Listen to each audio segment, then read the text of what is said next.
Alguém tem alguma objeção à gravação da aula?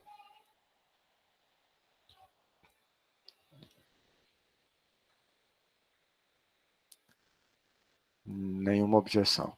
Então, essa aula, que é a aula final do curso, nós vamos deduzir a principal equação que entra em dispositivos eletrônicos, que é a equação de Shockley.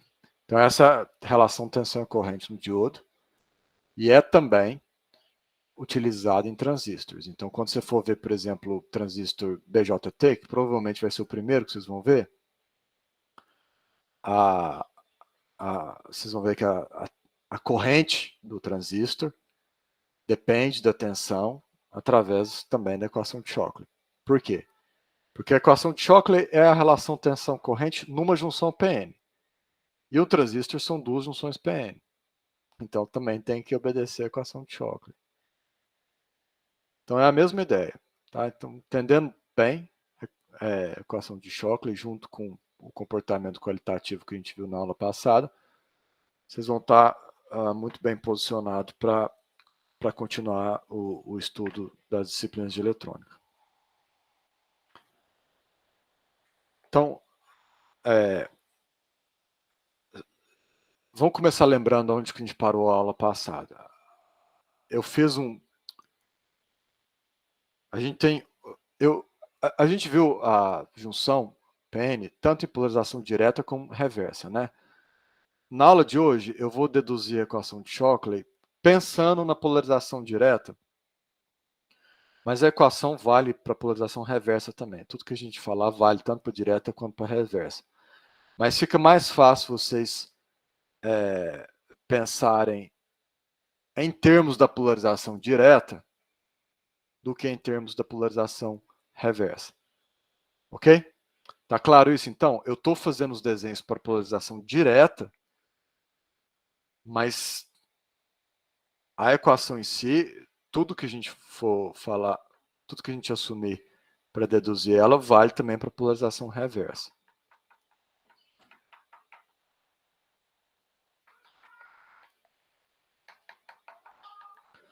Então a gente viu na aula passada que os níveis de quasi Fermi separam, né? Na polarização reversa, que essa separação é dada pela tensão externa. V externo. Então, matematicamente, a diferença do nível de quasi Fermi para elétrons, que é a linha de cima, menos o nível de quasi Fermi para buracos, que é a linha de baixo,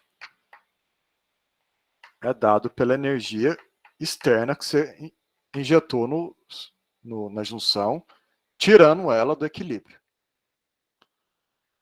E aí, nós também fizemos um rascunho aqui da corrente. A corrente ao longo da junção é constante, mas deixa eu fazer a linha.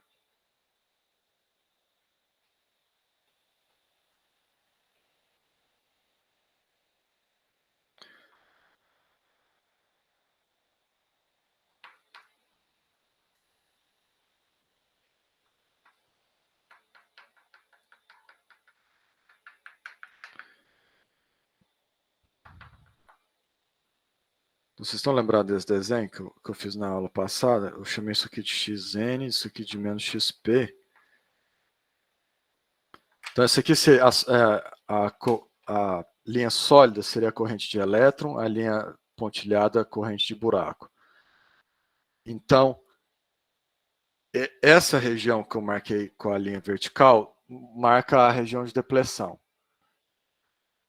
que eu exagerei, né, na figura para ficar mais fácil de ver. Então, na fronteira da região de depleção para a parte N, a corrente de elétrons ela é uma mistura de arrasto e difusão, e a corrente de buracos, que é a pontilhada, é só difusão. E aqui da fronteira da região de depleção para trás, que é a região P, é o contrário. A de elétrons é só de difusão e a de buracos é arrasto e difusão. E a gente viu que, então, a gente definiu a terminologia, elétrons na região P são portadores minoritários e buracos na região N também são minoritários. Então, o jeito de expressar essas características é simplesmente afirmar que a corrente de portadores minoritários, ou seja, buracos em N e elétrons em P, é por difusão. Estão lembrando disso da aula passada?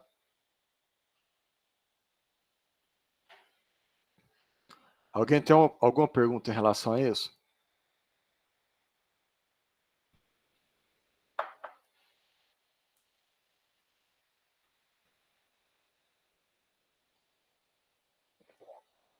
Nós vamos começar a aula a partir daqui, tá? Tem que estar claro os símbolos, a terminologia.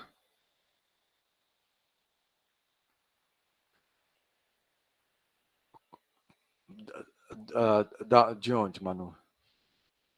A questão da corrente? Então, deixa eu pôr aqui, ó, a linha sólida seria a corrente de elétrons, que eu denoto por N. E a linha pontilhada seria a corrente de buracos, ok? Que eu denoto por P. E essa aqui de cima é a soma das duas, que é a corrente total. Então, você lembra que na região N, a corrente de buracos é só por difusão? Lembra?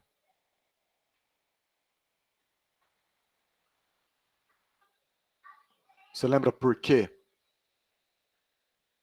Todo mundo lembra por quê? Ela é só de difusão?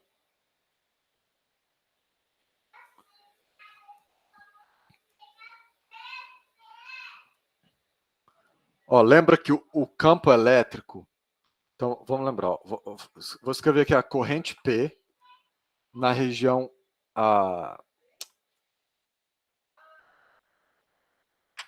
Então, deixa eu fazer uma espécie de resumo aqui. Na região N, vamos olhar só para a região N. A corrente de elétrons, ela é a soma da corrente de arrasto com a corrente de difusão. Então, é Q, T, Tn dx. Então, isso aqui é arrasto mais difusão. Ok? E a corrente de buracos, então, eu pus esse N para denotar região N. Isso aqui é na região N. Também é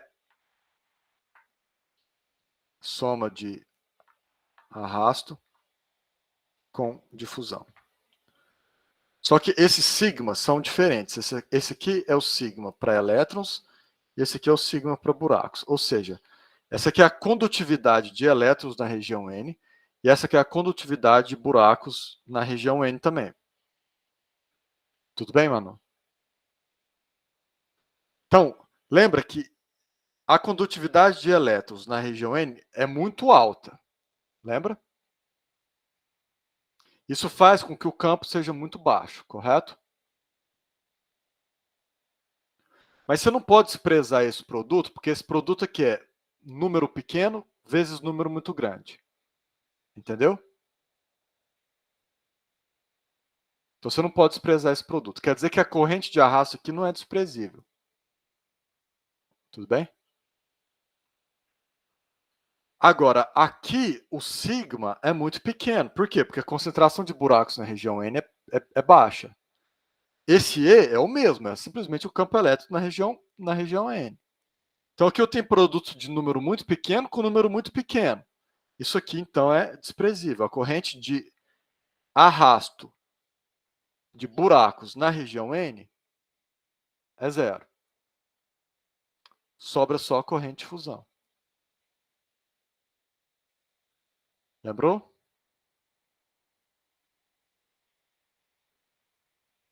Todo mundo? Aí tem a mesma consideração para a região P, mas é invertido. Aí você tem só difusão para a corrente de elétrons. se eu fizer a mesma análise para a região P. Gente, sem entender isso, a aula de hoje não vai virar nada. Então, vou repetir mais uma vez. Todos os 23 alunos compreenderam o porquê que a corrente de portadores minoritários é só por difusão? Uhum.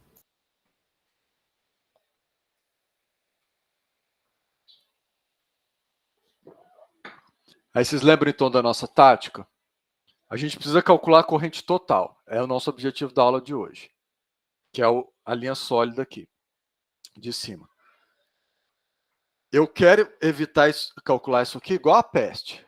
Por quê? Porque para mim esse campo é zero. Eu não quero ter que levar em consideração o fato de que o campo não é exatamente zero. Porque o valor real do campo ali, o valor absoluto dele, depende de detalhes da junção. Seria, vamos dizer, um trabalho indigesto ter que determinar esse campo. Então, eu quero calcular só a corrente de fusão. Então, o que eu vou fazer? Eu vou calcular a corrente de fusão de buracos nesse ponto aqui, ou seja, na fronteira com a região de depressão, porque dentro da região de depressão ela é praticamente constante. Então, eu posso calcular a corrente nesse ponto e somar esses dois pontos que não são distintos, são em regiões diferentes, então a priori eu não poderia somar eles, mas como ela é praticamente constante dentro da região de depressão, aí sim eu posso somar eles, porque eu estaria como se eu estivesse somando esse com esse, ou esse com esse. Lembraram dessa conversa também?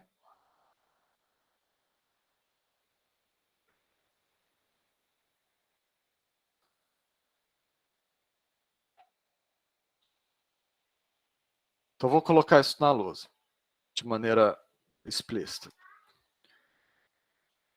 O nosso objetivo é calcular a corrente total. Então vamos colocar a corrente total.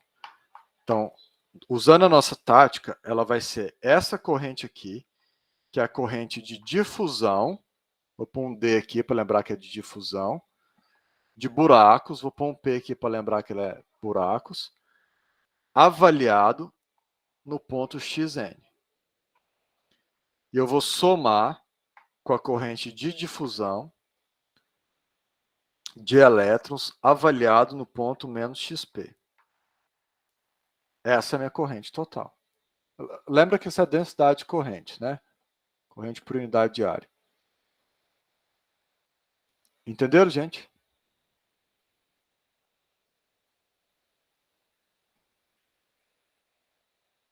A aula inteira é achar isso aqui, tá?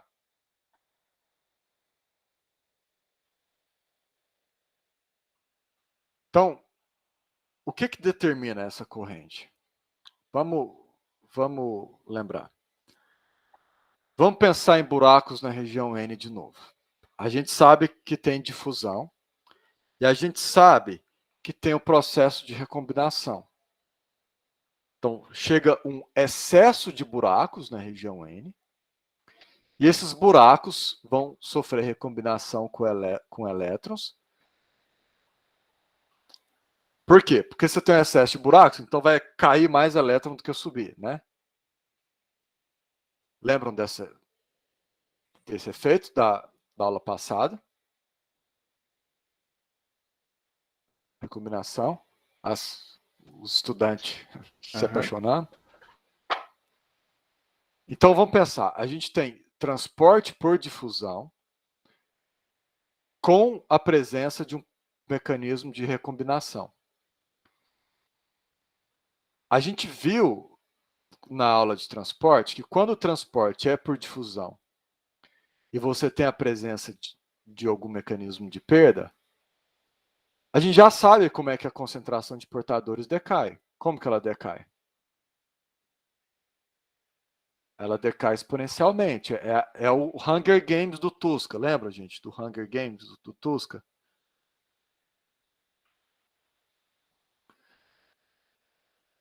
Perfeito, os bêbados caem. Isso mesmo. Então, eu vou pegar emprestado essa resultado, aulas passadas. Então, eu tenho aqui o P. Eu vou adaptar aquele resultado para esse esquema de coordenada aqui. Eu tenho P é igual o P avaliado no ponto xn, que é a fronteira, seria a nossa origem. Vai ser elevado a menos x menos xn, que aqui é a origem, né? Dividido por LP, onde LP é o comprimento de difusão. Estão lembrando, então, dessa fórmula? Aqui é xn, tá? Por quê? Porque o xn é a minha origem.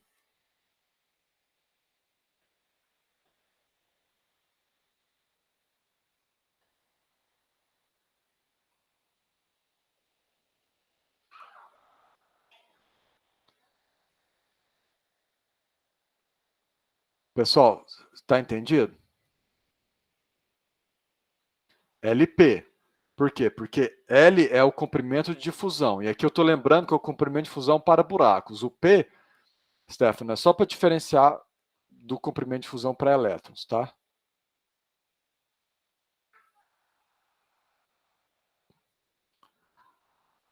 Mas, então, vocês lembraram dos bêbados? Lembraram de onde veio essa fórmula? Uhum. Tá. Só que ela tem um detalhe. O processo de recombinação líquido, ele faz referência não à concentração total de buracos, mas só ao excesso de concentração em relação ao equilíbrio. Porque no equilíbrio você tem recombinação, mas essa recombinação é completamente cancelada por uma geração térmica. Ou seja, no equilíbrio, elétrons caem e elétrons sobem com a mesma taxa. Quando você coloca um excesso de buracos, é o excesso de buracos que faz com que a recombinação seja maior que a geração. Então, o processo de recombinação, ele não faz referência à concentração total de buracos. Ele faz referência ao excesso de buracos em relação ao equilíbrio. Isso é óbvio. Vocês entenderam o que eu falei? Na verdade, eu fiquei meio confuso nessa parte. Tô pensando ó, eu vou explicar usando linguagem de semicondutores primeiro. Se não der certo, eu tento fazer de novo a analogia com gente morrendo, tá? Então, presta atenção. Vamos supor que você está no equilíbrio. Tá? Você está aqui a concentração de buracos e de elétrons no semicondutor tipo N, sem campo externo, sem nada. O diodo está lá na gaveta do laboratório. Está imaginando? Uhum. Eu tenho uma concentração de buracos aqui, eu tenho uma concentração de elétrons aqui, e eu tenho recombinação que é completamente cancelada pela geração térmica. Então, elétrons caem, elétrons sobem. Uhum. Tudo bem? Certo. Quando você coloca um excesso de buracos ou um excesso de elétrons, você pode pensar em termos de excesso de elétrons também. É a concentração extra que vai ter um processo de recombinação líquida. Vamos supor que seja excesso de elétron. Eu acho que é mais fácil pensar em termos de excesso de elétron. Então vamos pensar assim. Existe uma concentração N0 de elétrons no equilíbrio. Ok? Uhum. Você concorda que existe uma taxa de recombinação que depende desse N0 e uma taxa de geração que depende desse N0? Então, se você for olhar só para essa concentração, imagina que esses elétrons do equilíbrio sejam elétrons verdes. Se você olhar só para os elétrons verdes, você vai ver uma mudança no tempo na concentração deles? Não. Por quê? Porque todos que caíram subiram de volta, correto? Uhum. Aí vamos supor que chega elétrons vermelhos agora, que são o excesso de elétrons. Elétrons a mais do que você tem na concentração e equilíbrio. Se você continua olhando só para o verde, ele continua caindo o mesmo tanto que sobe, certo?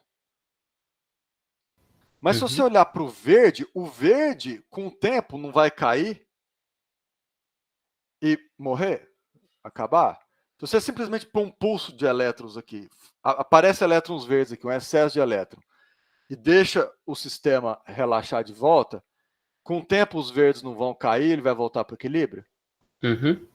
Então, são os elétrons verdes, que é o excesso de elétrons que sofre o processo de recombinação líquida, correto? Ah, entendi. Entendeu? E a gente vai chamar esse excesso pela letra E, de excesso. Aqui não é regime transiente. Aqui o regime é contínuo, porque esses verdes que caem, eu já esqueci qual que é qual, mas o excesso de elétron, O excesso é o vermelho. o vermelho que cai, ele é reposto pela corrente externa, pela corrente que está fluindo. Mas o processo de recombinação, o decaimento exponencial aqui, ele faz referência só ao excesso. Afinal de contas, se você for pegar a concentração em equilíbrio, ela é contínua, certo? Em outras palavras, se eu diferenciar, se eu expressar a concentração total de buracos ou de elétrons como sendo a soma da concentração em equilíbrio mais um excesso de concentração, vocês concordam que a concentração em equilíbrio, que é a concentração que eu teria no equilíbrio, ela é constante, correto? Porque no equilíbrio, ela é constante em N. Concordam? Ela, inclusive, é o valor que você tem a hora que isso aqui foi para zero. Ela é o valor que você tem a hora que o nível de quase fermi igualou aqui. Ela é o valor que você tem daqui para a direita. Esse tanto que tem aqui é o tanto do equilíbrio mais o excesso, correto? E é o excesso que está decaindo no espaço. Acho que entendi. Entenderam, gente? Todo mundo entendeu? Então, o que eu quero dizer com isso? Eu quero dizer que essa fórmula aqui, na verdade, ela é aplicada para o excesso, não para a concentração total. Porque o mecanismo de decaimento faz referência só ao excesso. O equilíbrio é cancelado pela geração. É o excesso que não é cancelado pela geração.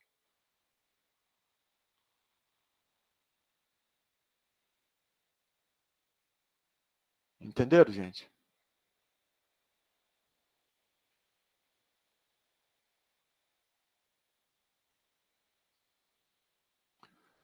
Então, basta você pensar. Expressa P assim. Esse P0 é o valor do equilíbrio. É o valor que eu tenho daqui para frente. Ou daqui para frente. Não está alinhado, né? Mas era para estar. Daqui para trás, eu não tenho P0. Eu tenho P. Então, eu tenho P0 mais P, correto? Então, é o PE aqui que está dando uma variação espacial. Porque é esse PE que está sofrendo o processo de recombinação. Esse P0 não tem recombinação líquida. Porque é compensado pela geração.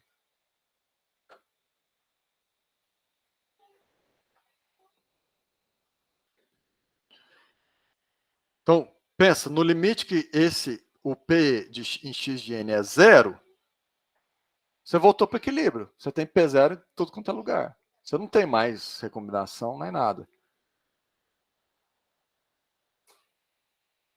Ficou claro, gente? Ficou sim, professor. Muito bem.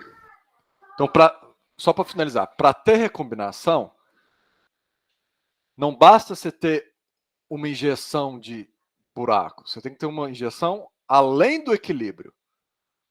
No exemplo do Tuska, do Hunger Games, é como se no equilíbrio, cada bêbado que caísse fosse compensado por um que nascesse, entendeu? Por alguém que estava sóbrio ficou bêbado. Aí, para você ter uma perda líquida de bêbado, você teria que ter bêbados a mais do que o equilíbrio.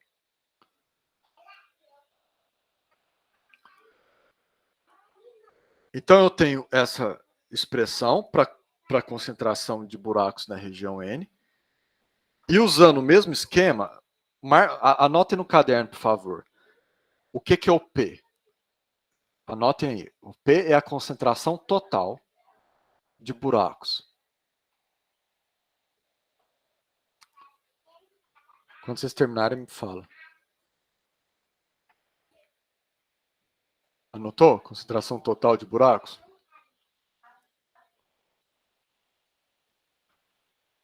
P0 é a concentração de buracos no equilíbrio. O zero denota equilíbrio.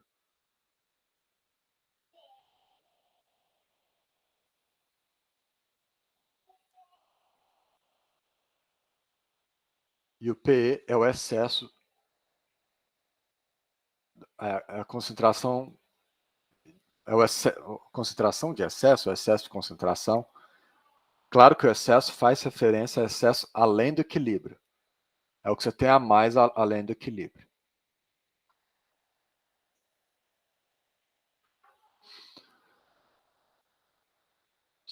Ok? Podemos avançar?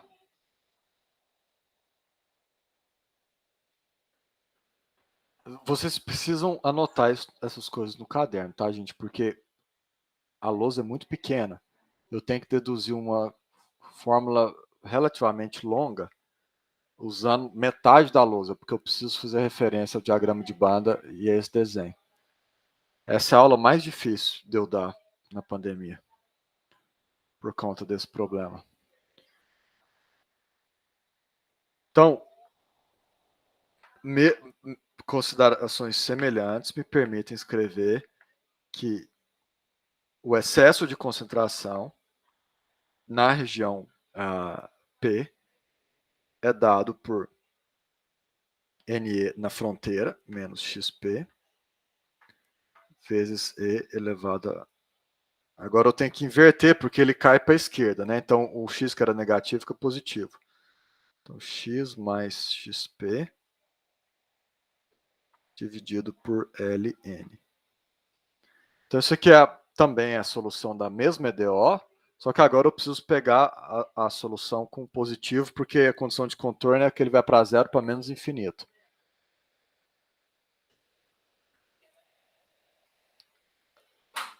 E lembrando, essa fórmula só vale do ponto xn para frente. Se vocês quiserem anotar isso aí também, ajuda. Essa fórmula para P só vale do ponto xn para frente. Porque é só do ponto xn para frente que eu tenho transporte só por difusão dominado por um processo de recombinação. Então, essa fórmula só vale aonde eu tenho só difusão e recombinação, que é de xn para frente. Essa fórmula só vale de menos xp para trás. Porque ela só vale na região onde eu tenho transporte por difusão na presença de recombinação. Isso aqui não vale para a junção inteira, não. Isso aqui também não vale para a junção inteira, só para uma parte dela. Entenderam? Uhum. Tá, então eu vou ter que apagar aqui o que a gente quer no final das contas calcular, depois eu volto nisso.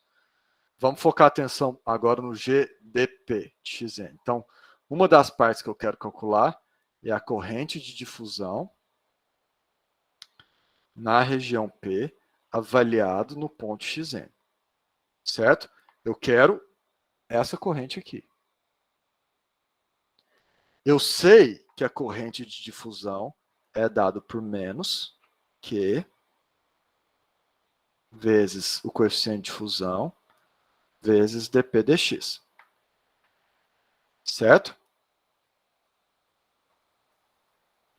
Então, eu preciso avaliar isso aqui neste ponto. Correto? Estão comigo? Então, aliás, vamos fazer melhor. Não vamos especificar o ponto xn aqui, não. Vamos colocar aqui xg, jdp. Vale. Não põe o xn ali ainda não, tá? Deixa assim. Deixa o x aqui. Onde aqui quer dizer de x de n para frente. Deixa só x, tá, gente? Fica mais fácil vocês entenderem. Todo mundo concorda que essa é a corrente de fusão? Certo? Agora, a gente sabe que o dp é o P0 mais o PE, correto?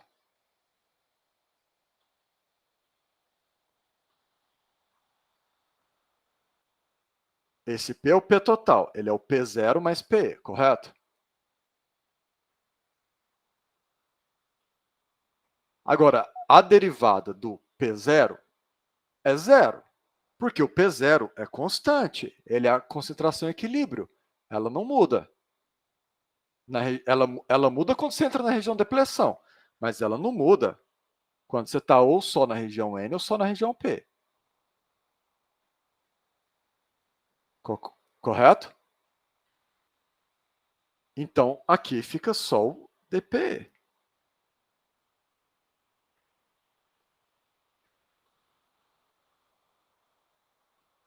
Entenderam?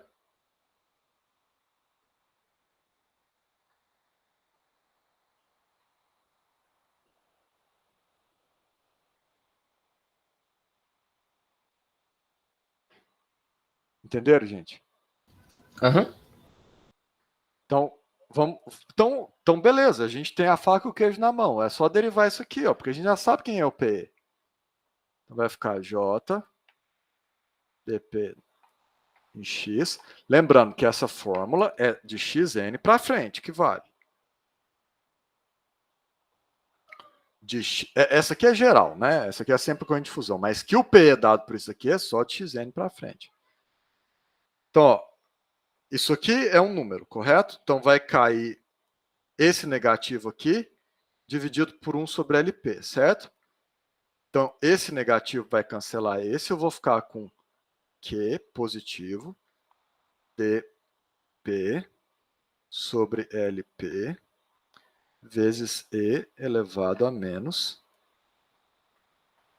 Xn, não, X menos Xn,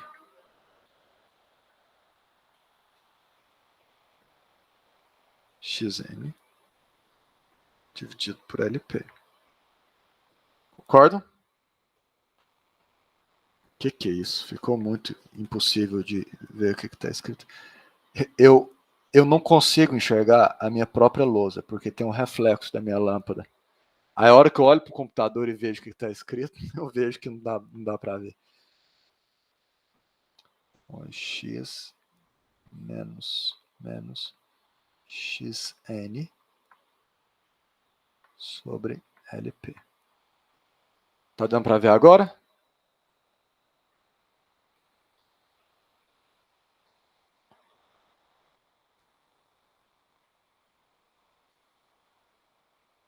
Acho que dá pra ver sim. Vocês entenderam então que eu cheguei aqui simplesmente derivando PE. É derivar exponencial, né? Aí caiu o LP e o sinal ficou positivo. Ok?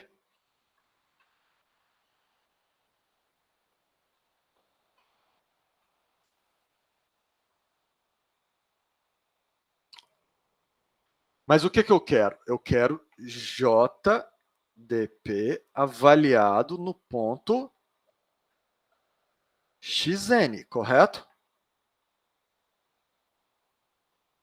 Então eu quero esse valor quando x é igual a xn, que faz com que esse exponencial dê 1.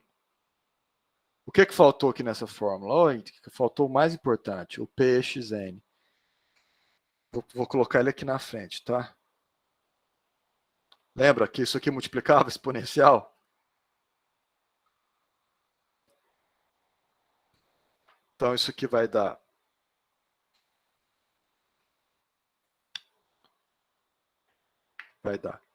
Q dp LP vezes PE avaliado no ponto XN.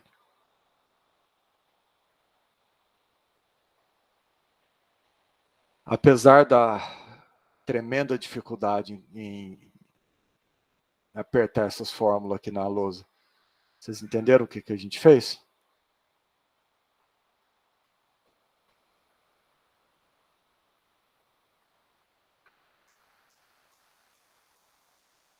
Aham.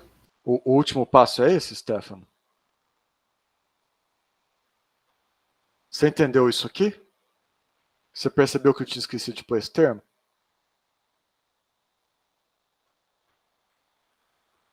Pois é, então, aqui é simplesmente o valor dessa corrente avaliado no ponto x igual a xn. Porque é isso aqui que entra na fórmula para a corrente total. Eu quero a corrente total nesse ponto. Eu quero a corrente total no ponto xn, entendeu? Aí, então, eu preciso simplesmente avaliar o valor quando x é igual a xn. Quando x é igual a xn, a exponencial vira 1, correto? O argumento vira 0. Por isso que a exponencial sumiu aqui e não tem mais dependência em x, tá vendo?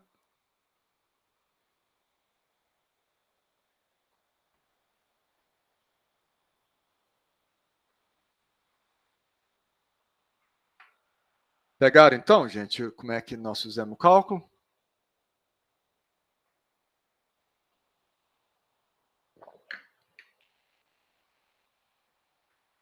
Para esse ponto, é a mesma filosofia, tá? Eu não vou repetir, vou só pôr o valor final.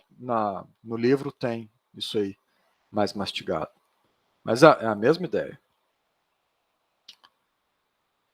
Então, a gente chegou então à conclusão que o nosso J total, que é o P avaliado no ponto xn, mais o pus dp aqui, né? Mais o dn avaliado no ponto menos xp. Então isso aqui vai ser igual. Eu calculei explicitamente essa contribuição, né? Essa aqui eu vou só pôr o resultado porque é a mesma ideia. Não tem, conceitualmente, não tem absolutamente nada de novo.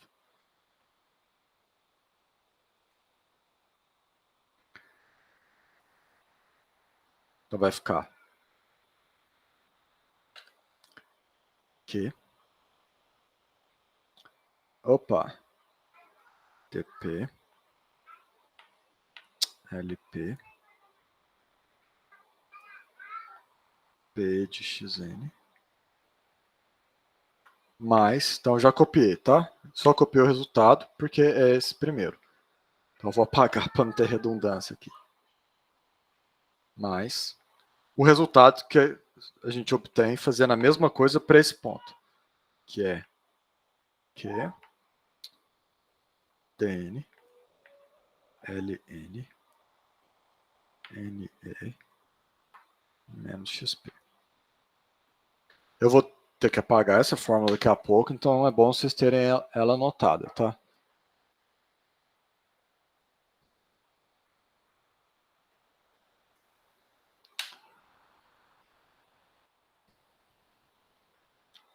Quando vocês terminarem de copiar, me manda um recado aí no chat, por favor, pra eu saber.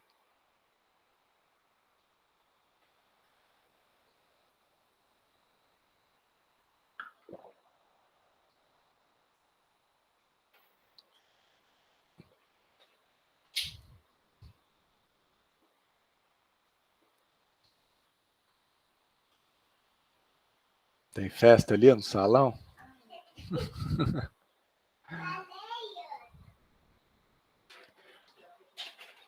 Ó, de certa forma, nós cumprimos nosso objetivo. O nosso objetivo não era achar uma expressão para corrente total? Tá aí na lousa, uma expressão para corrente total. Ela depende de parâmetros do material, via dp e lp. E depende do excesso de portadores. Da onde veio esse excesso? Veio do fato que você tirou do equilíbrio, certo? Então, se você puser a junção em equilíbrio, o P vai ser, se ele tiver em equilíbrio, o excesso vai ser zero, né? Então, a corrente, ainda bem, vai ser zero também. Correto? Agora, sinceramente, se eu encerrasse a aula, vocês iam ficar decepcionados, não ia? Bastante. Agora, põe em português claro por que você ficaria decepcionado. Que eu não Qual é a entendo. origem da decepção? Porque os parâmetros de DN, LN, NE, não significam muita coisa Não, pra mas gente. isso aqui vai estar no datasheet do Diodo, entendeu? Isso, isso aqui são parâmetros que você depende do semicondutor. Alguém tem que te contar. Porque ele depende da taxa de recombinação, entendeu? Uhum. Então, isso aqui você tem que viver, faz parte do a corrente total depende do material. Lembra que esse LP depende de DP? Você lembra disso? Que ele é a raiz de D vezes L vezes tal? Uhum. Então, esse parâmetro, na verdade, depende desse. Se você sabe o D, você sabe o tal, alguém tem que te contar isso. Tá? Isso, aliás, o D, a gente até tem uma fórmula para ele, só que a fórmula depende da velocidade térmica e do comprimento do caminho livre médio, né? Tá lembrando também? Uhum. Então, na verdade, o que você tem que saber do material? O caminho livre médio, a velocidade térmica, a temperatura, depende da temperatura que você está, e o tempo de vida, tá? O cálculo desses parâmetros geralmente faz parte do física do estado sólido, mas geralmente isso aí nem dá para calcular quando o sistema é complexo, você mede mesmo. Então, esses parâmetros você vai achar no datasheet. Mesmo assim, você está decepcionado? Um pouco menos, mas. Não, Mas você eu, falou que ia ter uma relação entre tensão e corrente. tem que ser essa a fonte da frustração, não é? A gente não está acostumado em relação tensão e corrente? Quando a gente vai trabalhar com circuito, a gente não precisa saber a relação tensão e corrente nos elementos? Para a gente poder fazer a análise de circuito? Uhum. Cadê a tensão? A gente tem a corrente, mas cadê a tensão?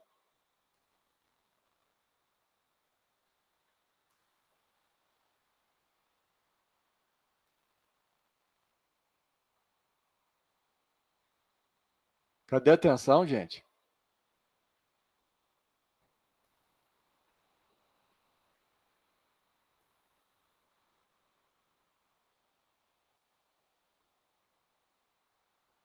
Ninguém vai me responder?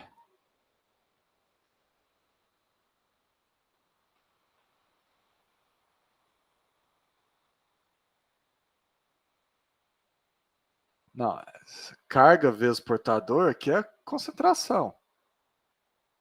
A tensão tá embutida aqui dentro. Não é esse termo que depende da tensão externa?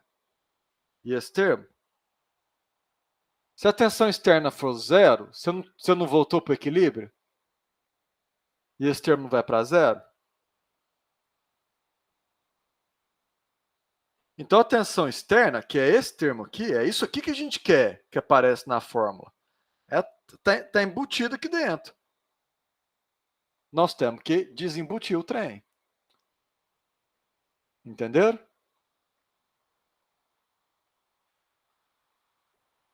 Então qual que é a nossa tarefa de casa agora? Expressar esses dois parâmetros explicitamente em termos da tensão externa.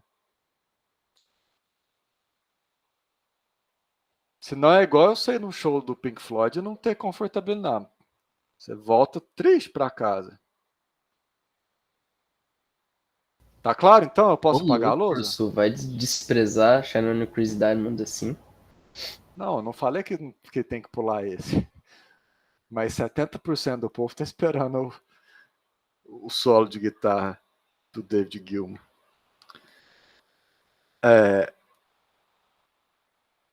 Eu vou precisar apagar as fórmulas. Eu preciso ter certeza que todo mundo entendeu o que nós vamos fazer. Nós vamos agora focar atenção nesses dois parâmetros.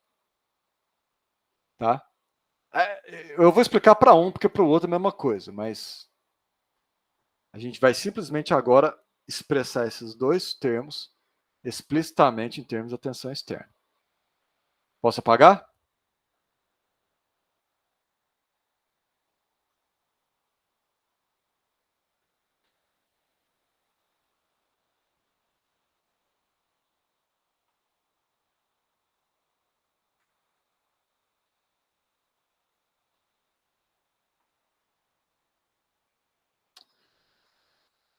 Certo.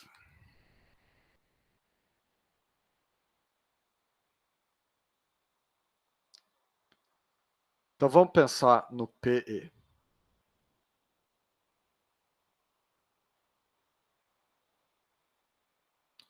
Vamos pensar nesse termo.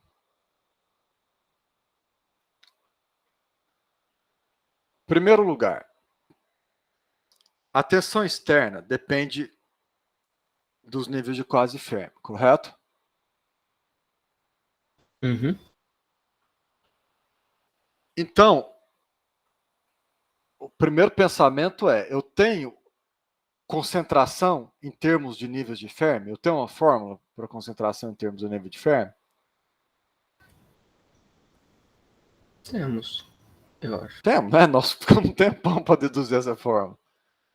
Então vamos colocá-la explicitamente na lousa. Eu tenho que P é igual a PI. Esse P não é esse P, porque aqui é o externo, esse aqui é o total. Vezes E elevado a menos. Aqui vai entrar o EQ.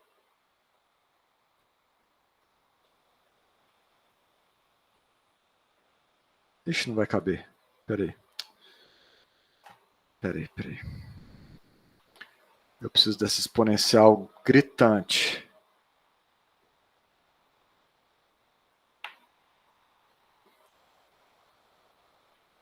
Nossa, eu fui metralhado por pernilongo. P igual a PI. Então, eu coloquei PI aqui, tem que ser em termos do nível de quase Fermi e o nível de Fermi intrínseco, né? Então, isso aqui vai ser menos o nível de quase Fermi para buracos.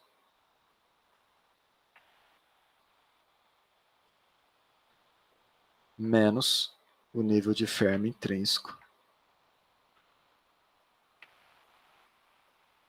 Dividido por KBT.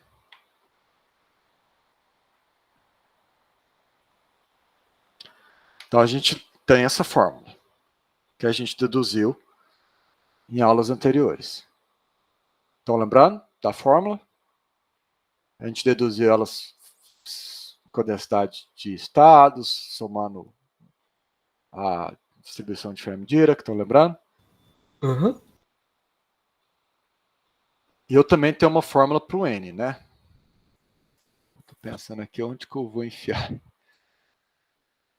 Eu vou ter que apagar isso aqui, escrever isso aqui de novo. Aqui no cantinho.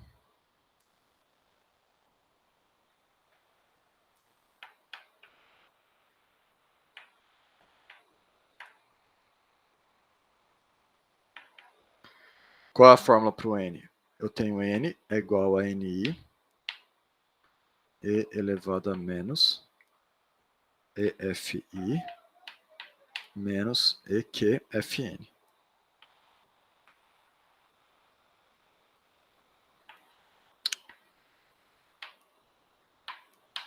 Certo?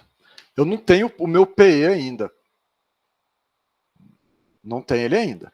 Eu estou vendo quais armas eu tenho antes de eu ir para a batalha. Tudo bem?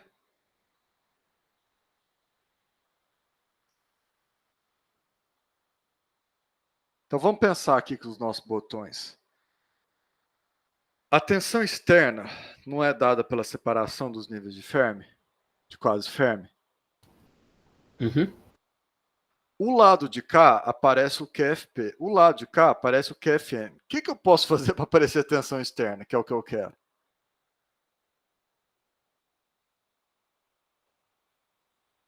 Eu vou ter que apagar aqui, tá, gente? Não vai ter escapatória. Vocês lembram, tá? Que XN é esse ponto, XP é esse ponto. Acho que a gente vai precisar multiplicar o N e o P, né? Eu tenho que fazer o produto, não tem jeito, né? Se eu fizer o produto, o EFI vai sumir, vai sobrar só o QFP e o QFN. Então lembra que esse produto, eu estou fazendo o produto de P num ponto, com N no mesmo ponto, senão o QFP vai ser diferente e o FI pode ser diferente também. Então eu tenho que fazer esse produto de P com N avaliado no mesmo ponto, ok? Tá entendido?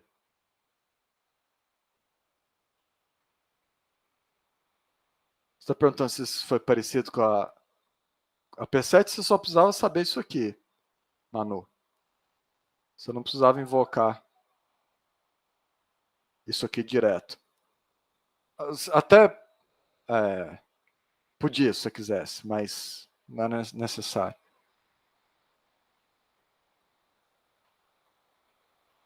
Aliás, desculpa, na P7 você não precisava nem disso aqui. Você precisava simplesmente achar no equilíbrio, que aí não depende de tensão externa, e ver pela análise de circuito que esse V externo aqui, acho que era 0,3, uma coisa assim. Eu lembrei de um outro exercício que eu fiz para o livro, que aí sim precisava disso. Não foi a P7, não. A P7 não precisava disso aqui. Então, ó, eu vou. Então, vocês perceberam que esse P e esse N, eu estou fazendo o produto deles avaliando no mesmo ponto. Ok? Não pode ser em ponto diferente, senão o FI vai ser diferente. Tudo bem, gente? Tá claro isso?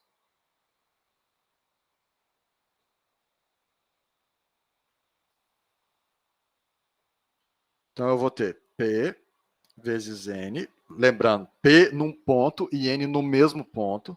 Daqui a pouco eu vou pôr isso explícito. Isso aqui é igual a PINI. Então vamos ver. Como eu estou pegando no mesmo ponto, esse FI aqui tem que ser idêntico a esse. Então eles têm um sinal trocado, vai cancelar. Aí aqui, o EQFN aqui é positivo, o QFP é negativo.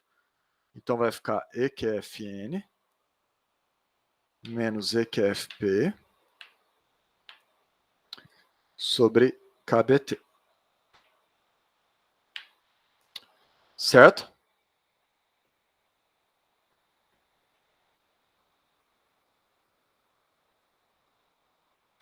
Agora, isso aqui é a minha tensão externa. Então, eu vou apagar isso aqui e vou escrever a tensão externa. Se vocês quiserem colocar igual na frente, fica melhor, tá? Mas daqui não cabe. Vou ter que apagar. Eu posso apagar, gente? Uhum.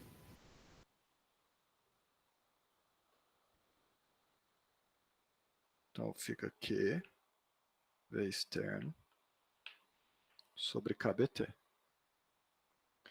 Esse NI, esse produto, NI, PI com NI, ele é igual ao produto em qualquer ponto no equilíbrio, certo? Você lembra que dopagem não altera o produto P com N? Uhum. Então, eu posso também expressar esse produto em termos da concentração em equilíbrio. Fica melhor. Então, eu vou pôr aqui P0, N0. Por quê? PINE é igual a P0, N0, porque o produto, dopagem não muda o produto, né? Então, se você dopa, você aumenta o PI. Se você dopa com tipo P, você aumenta o PI, diminui o NI, mas o P0, N0 não vai mudar. Então, o P0 seria a concentração no equilíbrio para o semicondutor dopado, né? E o N0 também. Tranquilo?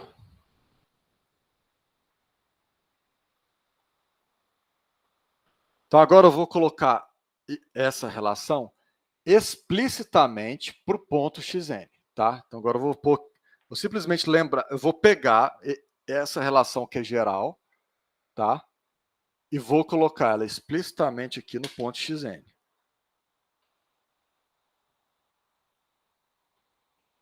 Porque, afinal de contas, eu quero o excesso de concentração nesse ponto, no ponto xn, né? Que é o início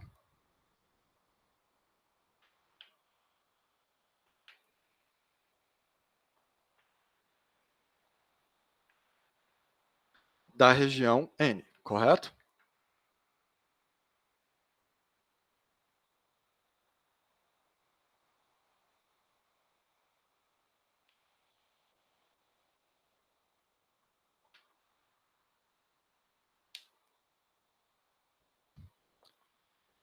Tudo bem, pessoal?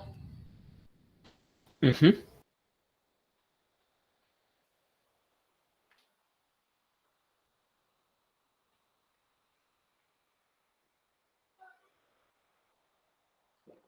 Então, lembra, xn, já estamos no semicondutor tipo, vocês me contam, semicondutor tipo N, certo? Então, isso aqui é a concentração de elétrons no semicondutor tipo N. É a concentração total de elétrons no semicondutor tipo N. Essa aqui é a concentração de elétrons do semicondutor tipo N no equilíbrio. Correto? Uhum. Mas essas duas concentrações não são praticamente idênticas? Não é por isso que a gente tem que unir a separação do nível de quase fermi com a banda de condução dentro e fora do equilíbrio praticamente não muda? Exatamente porque a concentração total e a concentração no equilíbrio não muda? Porque a concentração no equilíbrio já é muito alta. Se tirou do equilíbrio, praticamente não altera a concentração. Lembram dessa história? Aham. Então, esse termo é praticamente idêntico a esse termo, que me permite cortar eles. Então, eu posso cortar esse termo aqui com esse. Esse aqui eu não posso cortar com esse, porque aqui é a concentração de buracos na parte N. E essa aqui é a concentração de buracos no equilíbrio. A concentração de buracos nessa região aqui é bem maior do que a concentração de buracos nessa região, por causa do excesso de buracos. Então, esse aqui eu não posso cortar, porque esse aqui são os portadores minoritários. Ficou claro?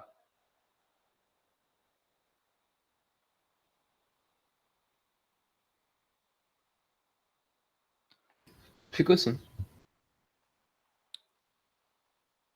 Então, agora está ótimo, está excelente, está bonito, porque eu encontrei uma fórmula explícita para a concentração total de portadores minoritários na fronteira da região de depleção, que é exatamente onde eu quero, que depende da concentração no equilíbrio, vezes, e também da tensão externa. Obviamente, se a tensão externa for zero, a concentração total é igual à concentração no equilíbrio. É o que a fórmula está te contando, certo?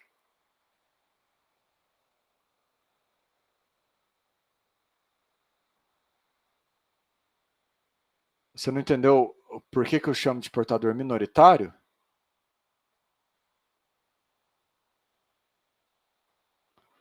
Buracos em N e elétrons em P são portadores minoritários porque tem muito elétron em N e pouco buraco em N. E muito buraco em P e pouco elétron em N. Então, minoritário quer dizer aquele que tem só um pouquinho. Entendeu, Manu? Tem só um pouquinho de buraco em N.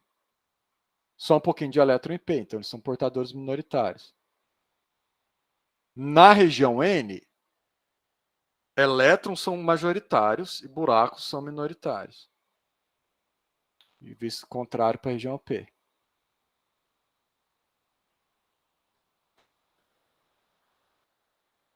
Entenderam como é que a gente chegou aqui, então?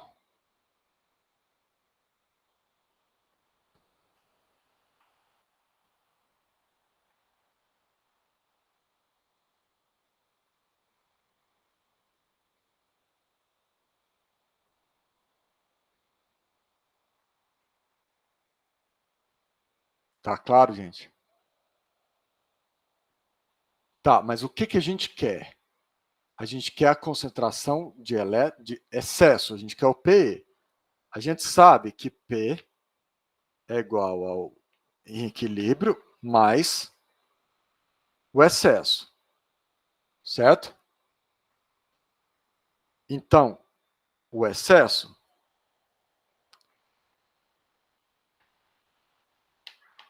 é o total menos a concentração no equilíbrio.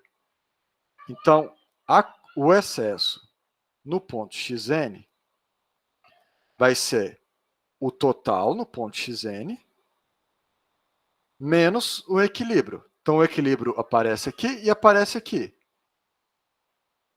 Então, da onde eu concluo que o excesso é a concentração no equilíbrio vezes E elevado a Q V externo sobre KBT menos 1.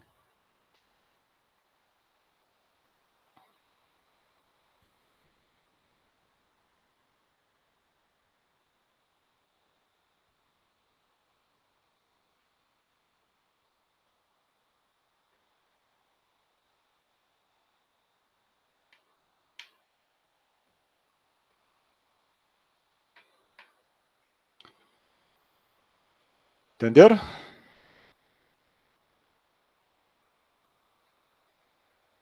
Aham. Pro N é a mesma coisa, tá? Mesma ladainha, só que invertido. Então, pro N, se fizer o mesmo raciocínio, você vai chegar que NE de x de N e menos x de P é igual a N0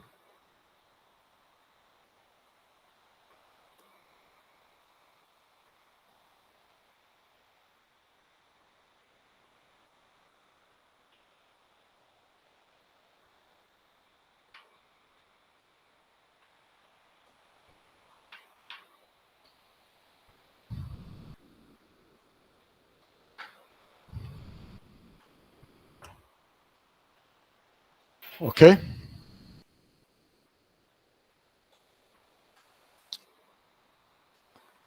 Estou lembrando que isso aqui, o que, que é esse? Qual o significado físico desse termo?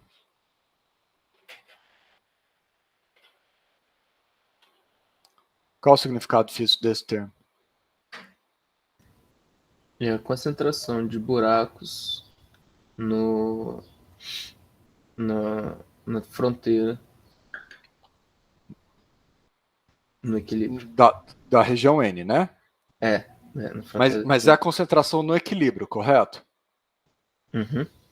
Agora, a concentração no equilíbrio não depende do espaço, certo? Se você está na fronteira da região N ou dentro da região N, é a mesma coisa, correto? Aham. Então, isso aqui, anotem isso. Esse termo é nada mais, nada menos do que a concentração de buracos no semicondutor tipo N. No equilíbrio.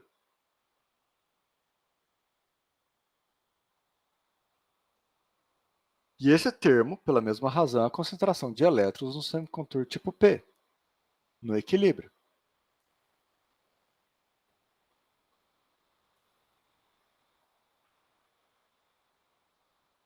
Do que esses termos dependem?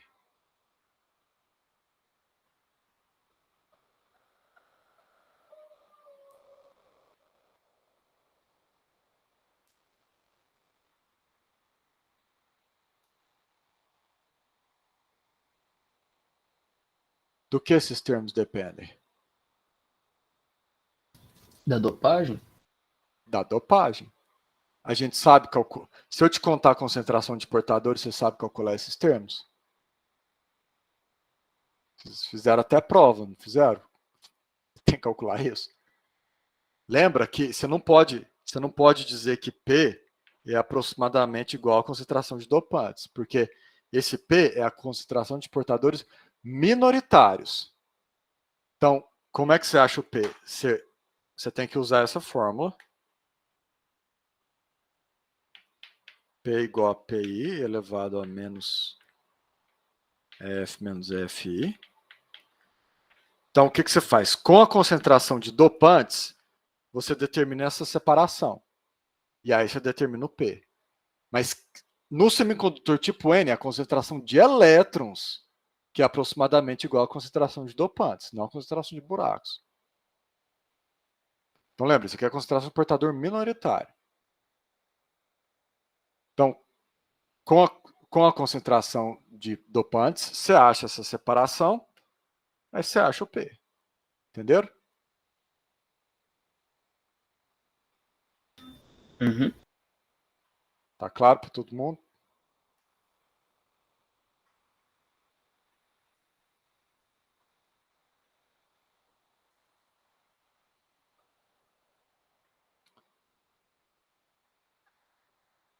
Aí aonde, Stefano? Aqui? Essa concentração aqui é a concentração minoritária, né? Então, você tem que avaliar isso aqui quando essa separação aqui é num semicondutor tipo N, ou seja, quando o P é menor do que PI, entendeu? Porque aqui você tem concentração de buracos no semicondutor tipo N. Então, no semicondutor tipo N, o nível de Fermi vai para cima. Então, EF menos FI vai ser um número positivo. P vai ser menor do que PI. Então, esse P aqui é menor do que a concentração do que a concentração intrínseca. Ele é a concentração minoritária.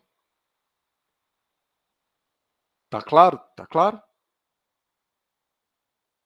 E a mesma coisa aqui, só que agora essa concentração de elétrons no semicondutor tipo P.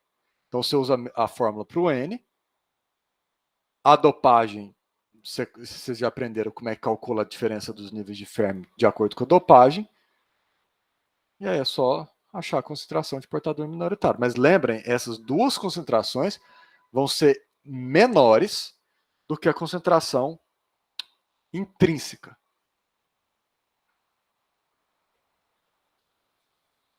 Ok?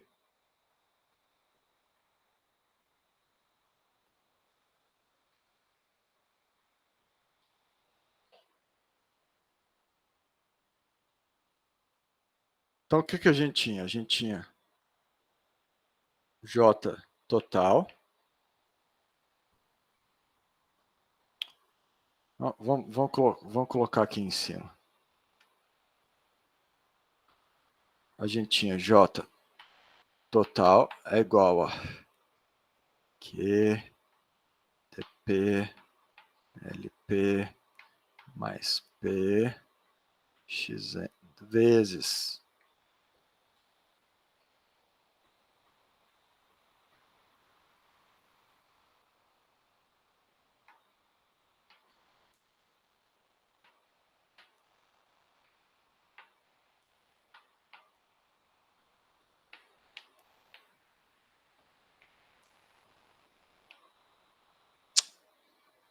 a cabeça começou a falhar.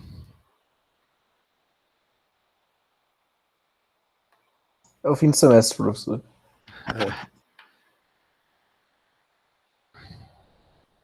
Então, substituindo explicitamente esses valores que a gente encontrou, a gente tem JT vai ser igual a aqui, TP, LP, P0, XN, mais Q, TNLN, N0 menos XP,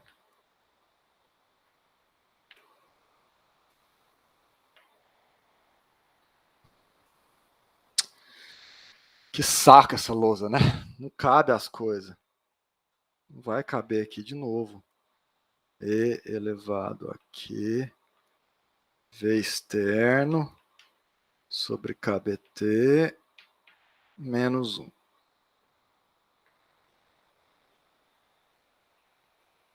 Entenderam?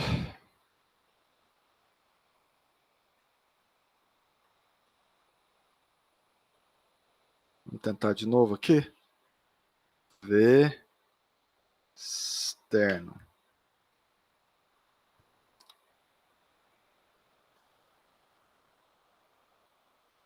Módulo de quê?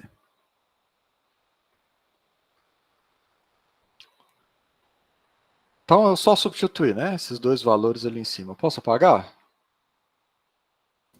Pode sim. Tudo, né? Agora. Vamos limpar isso aqui. Se você quer a corrente total, é só você pegar a densidade de corrente e multiplicar pela área transversal, né? Então, se você fizer isso, você vai encontrar que I é igual a I0 vezes E elevado a Q V externo sobre KBT menos 1, onde I0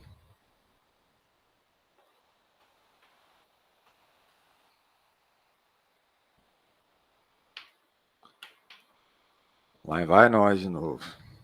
Q, TP, LP, P0, XN, mais.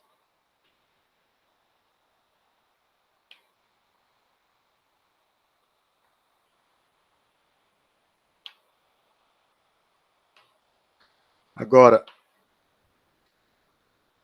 esse I0 a gente chama de corrente de saturação. Isso vai ser um número grande ou pequeno? Oi. A gente teve. Tem aquela primeira expressão ali do JT vezes A, que é a área, Aí, né? faltou a área aqui. Onde que eu vou pôr a área? Eu vou pôr antes do colchetes. Essa área é a área da seção transversal do diodo. Ela não é arbitrária, ela depende do tanto que o diodo... Então lembra, o diodo é uma bolacha, né? Então você imagina que eu tenho aqui o diodo. Imagina que ele é assim, tá? E aí você pôs o contato assim.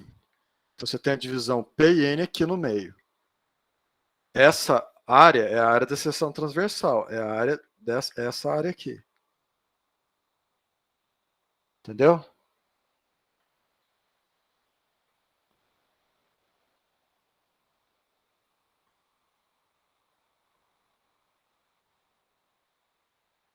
Não, você não vai fazer isso.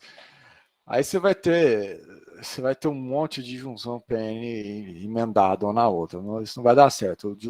A junção PN é um wafer. Então ele é tipo, vamos supor assim, a minha mão. Se você tiver a corrente entrar aqui e sair aqui, você teria P e N, e a área é a área da grossura da minha mão, então é a área da grossura vezes esse comprimento. Entendeu, Stefan? Pô, qual o problema do diodo do decaedro? Isso é doido.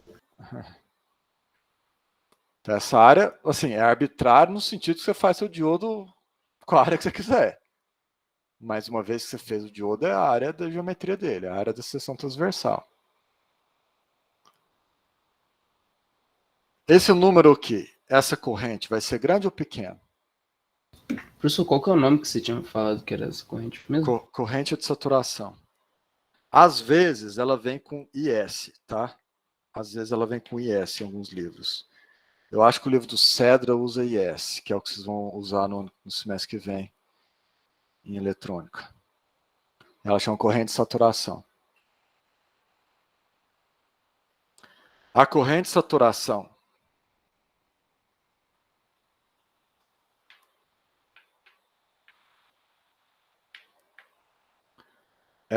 é grande ou pequena? Ó, essa concentração aqui no semicondutor intrínseco, ela não é pequena? Aham. Agora, esse aqui é pior ainda, é a concentração de buraco no semicondutor tipo N. Então, isso aqui é um número muito pequeno. Isso aqui também é um número muito pequeno. Então, essa corrente é muito pequena. Ela é da ordem de 10 a menos 9 amperes num diodo de silício. Em transistor, ela chega à ordem de 10 a menos 15. Para vocês terem ideia, tanto que ela é pequena. Então, zero é pequeno, ok? Por quê? Essas concentrações são ridículas, são muito pequenas. É mais baixa que a concentração do intrínseco.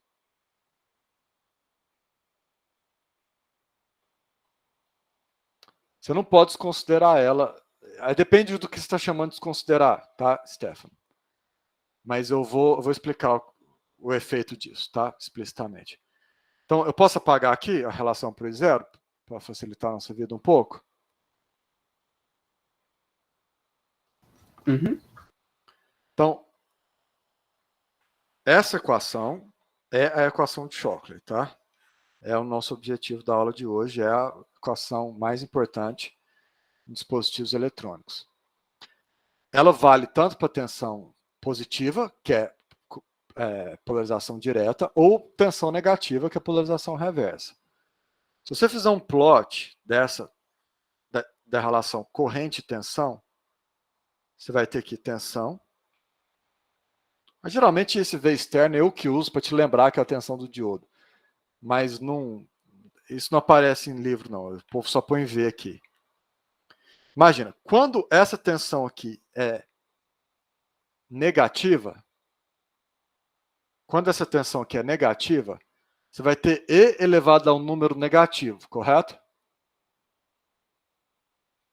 Rapidamente, E elevado a um número negativo vai para zero. E essa corrente fica praticamente igual a menos I0. Então, nessa região, essa corrente é praticamente igual a menos I0. Ela é pequenininha. Aí chega aqui, quando a tensão é zero, a corrente obviamente é zero. Quando eu tenho zero aqui, eu tenho 1 menos 1, 0, certo?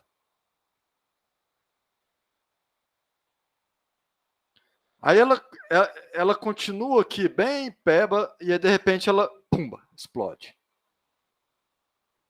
Essa tensão em torno do qual ela explode depende do I0, então depende da dopagem, mas ela é parecida com o nosso V0, com aquele QV0 da junção em equilíbrio. Aí essa tensão aqui, a gente chama de tensão de operação do diodo. Em silício, ela é mais ou menos 0,7. 0,7. Quer dizer que em torno, por exemplo, pega esse valor aqui, é 0,65. E aí pega um valor aqui. Aliás, essa tensão aqui em diodo é mais para 0,8, tá? Mais ou menos 0,8. Aqui no meio é mais ou menos 0,7. Então, se você varia ele de 0,7 para 0,65 para 0,8, a faixa de corrente que você cobre é tipo ordens de magnitude, por causa da dependência exponencial. Entenderam?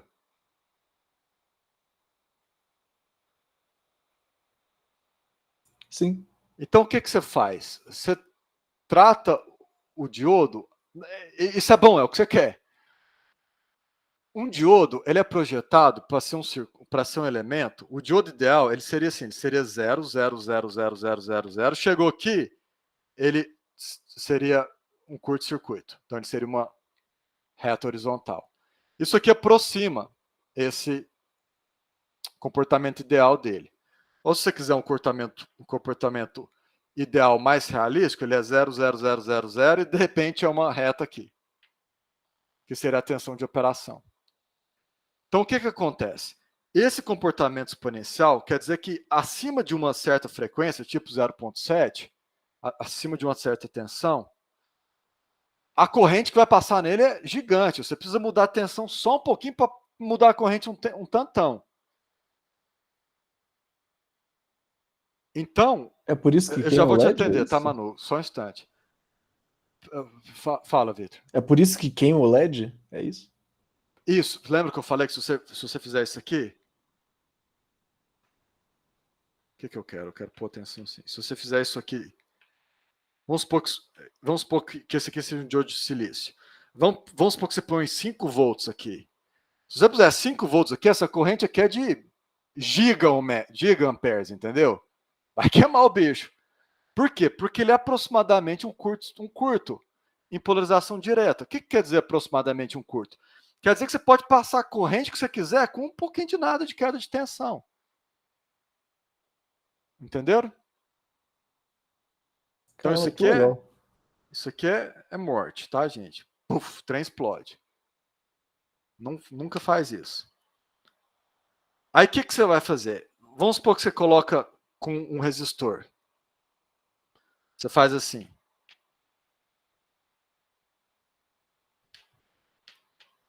Aí não importa o resistor, desde que a tensão aqui seja da casa, desde que o resistor seja baixo o suficiente para que essa tensão aqui não seja menor do que a tensão de operação, não importa que resistor que você colocar, a tensão no diodo vai ser sempre mais ou menos 0,7.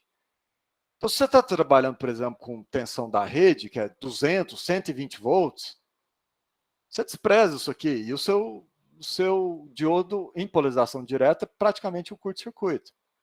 Agora, em polarização reversa, a corrente dele é constante.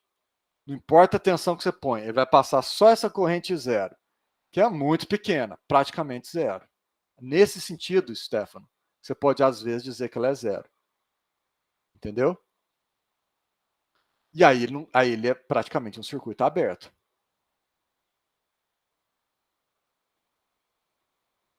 Então, Manu, e zero não depende da exponencial, e zero depende da dopagem. Quem fica grande é o I, não o I0. O I0 é fixo. Cada diodo tem o seu I0. Se mudar a temperatura, muda o I0, mas fora isso, ele é um parâmetro fixo, entendeu? Aí a exponencial fica gigante, te dando um I grande. Mas o I0 não muda. Entendeu?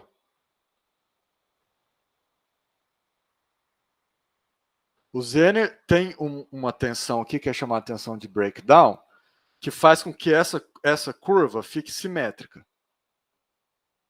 Ela cai aqui. Por quê? Porque você chega um tanto aqui que o campo elétrico começa a colocar buraco na banda, começa a excitar elétron para a banda de condução, e aí você muda a condutividade abruptamente. A condutividade passa a ser não linear. Mas esse é um efeito especial, entendeu, Stefano? Por isso que o diodo Zener era um diodo especial. Um diodo comum tem esse comportamento. Entendeu? Ele usa, ele necessita que o campo elétrico extraia elétrons na banda de condução para a banda de valência, para você ter esse efeito.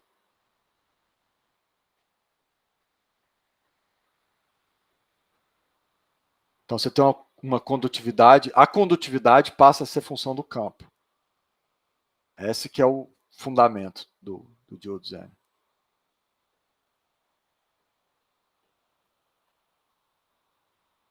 Entenderam então, gente?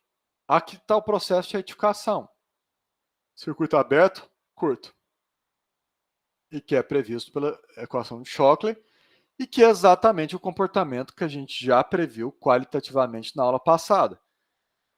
Polarização reversa, corrente baixa, ruim. Polarização direta, corrente alta. Ruim no sentido que a corrente é baixa, mas às vezes você quer exatamente isso. E aí o que vocês vão fazer no semestre que vem? Vocês vão começar dessa equação e vocês vão aprender a manipular ela, e às vezes através de aproximações, através às vezes através de método gráfico, para fazer a análise de circuitos envolvendo diodos. E aí depois, quando vocês passarem para transistores, vocês vão primeiro usar essa relação para determinar a relação tensão-corrente no transistor. Meu computador não está ajudando. E depois, agora travou aqui.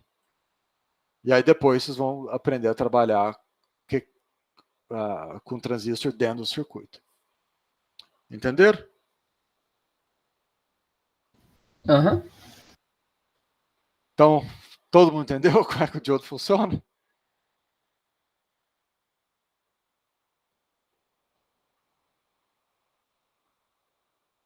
Você está falando o alfa e o beta do transistor, Stefano? Não. O alfa e o beta, ele geralmente ninguém calcula, o povo mede. Mas você sabe que a corrente do coletor, por exemplo, ela tem essa forma também. Por quê? Porque é só a corrente da junção PN. Entendeu? Aí, uma das correntes tem que depender da exponencial, aí as outras você usa o alfa e o beta. Mas esse parâmetro, ele depende da corrente portador minoritário. Que lembra que eu falei que ele depende da corrente de portador minoritário. Eu vou confundir se eu falar isso agora, mas depende da corrente, por exemplo, um transistor NPN, ele depende da corrente de buraco na base. E essa corrente geralmente é medida. Ela varia um pouco, ela varia de transistor para transistor. O transistor tem no datasheet o valor exato do beta. Entendeu? É mais complicado de achar isso aí na mão. Mas você sabe por que o beta é grande. Você vai aprender por que o beta é grande usando essa teoria.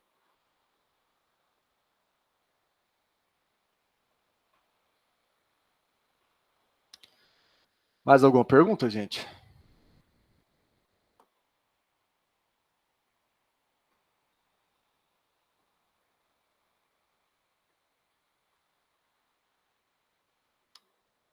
Não? Então é isso, tá, gente? Era isso que eu queria ensinar para vocês.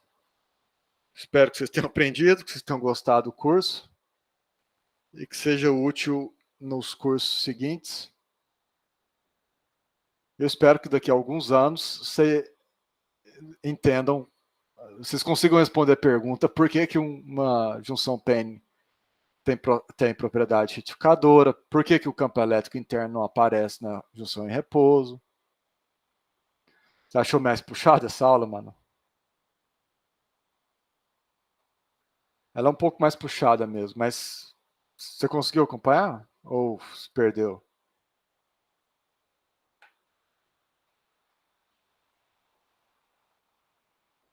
Mas esse é o tipo de aula que você tem que depois ver de novo, né? Só um contato não dá, porque tiveram muitos passos, né?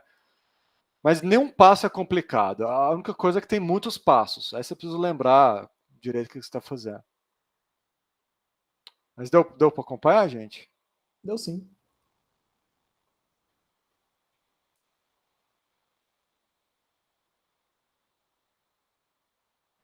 Não dá certo, Stefano, porque não foca. Eu já tentei fazer isso. A câmera não consegue focar. Então eu vou parar aqui a gravação.